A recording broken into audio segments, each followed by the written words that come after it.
بسم اللہ الرحمن الرحیم۔ السلام علیکم ناظرین، جاوید ٹی وی پر سبھی دیکھنے اور سننے والوں کو خوش آمدید۔ تو ناظرین، آج کی اس ویڈیو میں ہم بات کریں گے کہ اللہ تعالیٰ نے حضرت آدم علیہ السلام کو آسمان سے کس جگہ زمین پر اتارا تھا، جہاں پر آج بھی آدم علیہ السلام کے پاؤں کے نشانات موجود ہیں۔ تو ہمارے ساتھ رہیے گا اور ویڈیو کو آخر تک مکمل دیکھیے گا۔ اور ویڈیو شروع کرنے سے پہلے ایک چھوٹی سی گزارش نئے آنے والے دوستوں کے لیے کہ اگر آپ نے ابھی تک ہمارے اس چینل کو سبسکرائب نہیں کیا ہے تو مزید اسی طرح کی اچھی ویڈیو دیکھنے کے لیے ہمارے اس چینل کو جلدی سے سبسکرائب کر لیں اور ساتھ ہی گھنٹی کے نشان کو لازمی دبا دیں تاکہ آپ کو ہماری ہر نئی آنے والی ویڈیو سب سے پہلے مل سکے۔ تو چلیے ویڈیو شروع کرتے ہیں۔ ناظرین، سری لنکا میں کوہ آدم کی چوٹی، جہاں ایک پتھر پر انسانی پاؤں کا نقش موجود ہے، اس کے حوالے سے لوگوں میں مختلف باتیں پائی جاتی ہیں اور کہا جاتا ہے کہ یہ حضرت آدم علیہ السلام کے پاؤں کا نقش ہے۔ اسے کوہ آدم یا آدم کی چوٹی کا نام بھی دیا جاتا ہے۔ اس پہاڑ کو سرندیپ بھی کہا جاتا ہے۔ 3300 فٹ بلند یہ چوٹی سری لنکا کے دارالحکومت کولمبو سے 220 کلومیٹر کے فاصلے پر موجود ہے۔ ناظرین، سری لنکا کے ضلع رتنا پور میں واقع اس چوٹی تک پہنچنے کے لیے کولمبو سے کینڈی اور پھر ڈھلیوزی آنا پڑتا ہے۔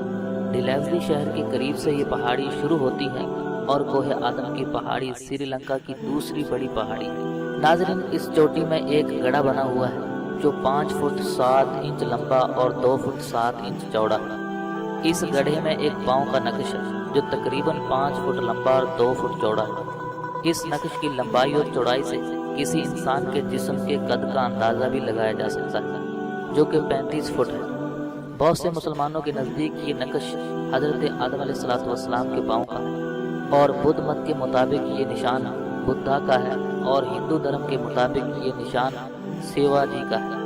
ناظرین، ایشیا کے بعد عیسائی اسے سینٹ تھامس کا معجزہ قرار دیتے ہیں۔ تو غرض یہ کہ دنیا بھر کے زائرین اور سیاح یہاں کی رونق دوبالا کرتے ہیں اور یہاں کی تجارت پر خوشگوار اثر ڈالتے ہیں۔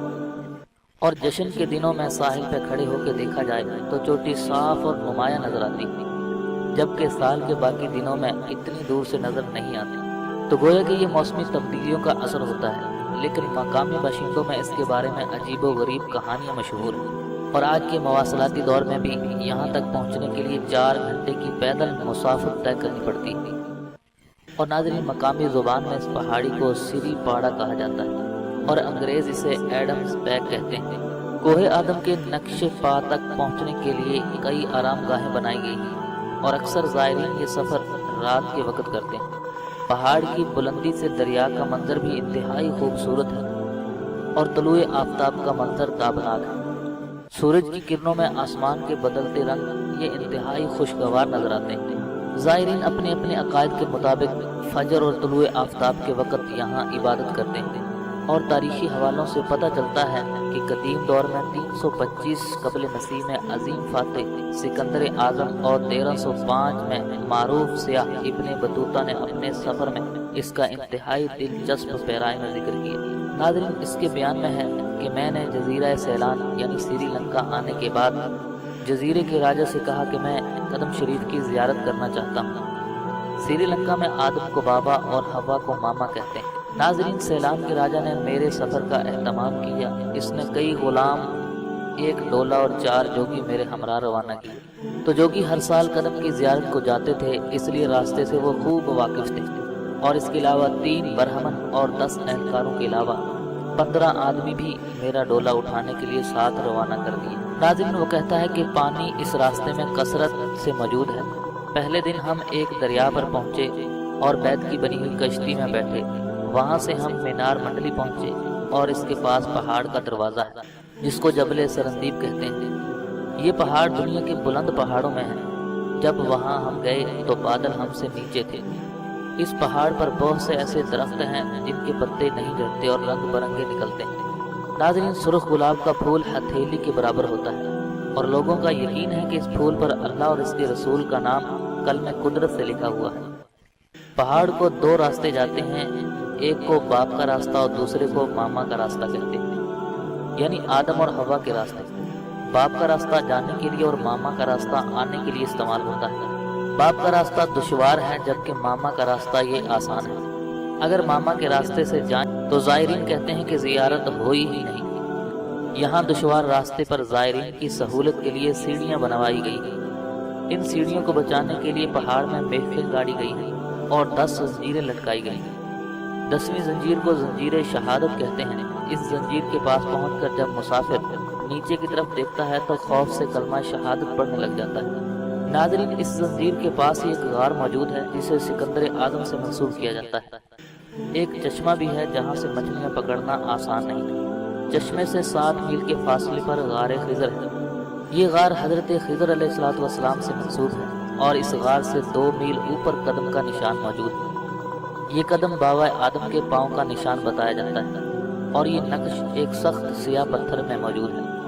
قدم کا نقش پتھر کے اندر ہے۔ اس کی لمبائی 11 بالشت ہے اور ابن بطوطہ کے مطابق 2243 میٹر کی بلندی تک پہنچنے کے لیے 9 میل کی چڑھائی چڑھنی پڑتی ہے۔ 6 میل چڑھائی کے بعد بھی اصل چوٹی نظر نہیں آتی اور اس کے بعد اگر راستے میں مسافر کا ہاتھ چھوٹ جائے تو پھر اس کا کچھ پتہ نہیں چلتا، تو اس لیے کہتے ہیں کہ نیچے نہ دیکھیں اور سنبھل کر قدم رکھیں۔ اس کے بعد ایک لوہے کا زینہ آتا ہے جو 40 فٹ اونچا ہے۔ یہاں زمین اور سمندر کا نظارہ قابل دید ہے۔ بدھ کی سب سے پرانی کتاب محاوس میں بھی اس کا ذکر موجود ہے اور مشہور ایرانی شاعر اشرف نے اپنے سکندر نامے میں لکھا ہے کہ جب سکندر اعظم سیلان کی زیارت کے لیے گیا تو اس نے پہاڑ پر چڑھنے کے لیے سیڑھیاں بنوائی تھیں۔ ناظرین، ابن بطوطہ کی روایت کے مطابق اس مقام کو باب سکندر کہتے ہیں اور ابن بطوطہ کے مطابق یہاں اہل چین بھی زیارت کے لیے آتے تھے۔ یہاں کے لوگوں کا کہنا ہے کہ چین کے زائرین پاؤں کے انگوٹھے کے نشان کا پتھر توڑ کر لے گئے اور اسے چین کے شہر زیتون کے ایک مندر میں جا کر رکھا۔ قدم کے پاس پتھر کے 9 گھڑے کھدے ہوئے ہیں اور ہندو زائرین ان میں سونا، یاقوت، موتی اور دوسرے جواہر ڈال دیتے ہیں۔ زائرین کا ایک طبقہ جس میں فقیروں کی اکثریت ہے، ان گڑھوں میں جو کچھ بھی ہوتا ہے اٹھا کر لے جاتے ہیں۔ ابن بطوطہ نے لکھا ہے کہ اہل سیلان میں یہ مشہور ہے کہ ہر شخص کو قدم کی لمبائی اس کے ایمان کے مطابق نظر آتی۔ ابو زین بن سیرا نے اس کی لمبائی 70 ہاتھ لکھی ہے۔ بدھ مذہب کے پیروکار کہتے ہیں کہ بدھا اسی پہاڑ سے آسمان پر چڑھے اور قرآن مجید یا حدیث میں اس قدم کی بابت کوئی سند موجود نہیں، نہ ہی ان کا ذکر ہے۔ ابن بطوطہ کے زمانے میں سری لنکا کا نام سیلان تھا۔ عرب اس خطے کو سرندیپ بھی کہتے ہیں۔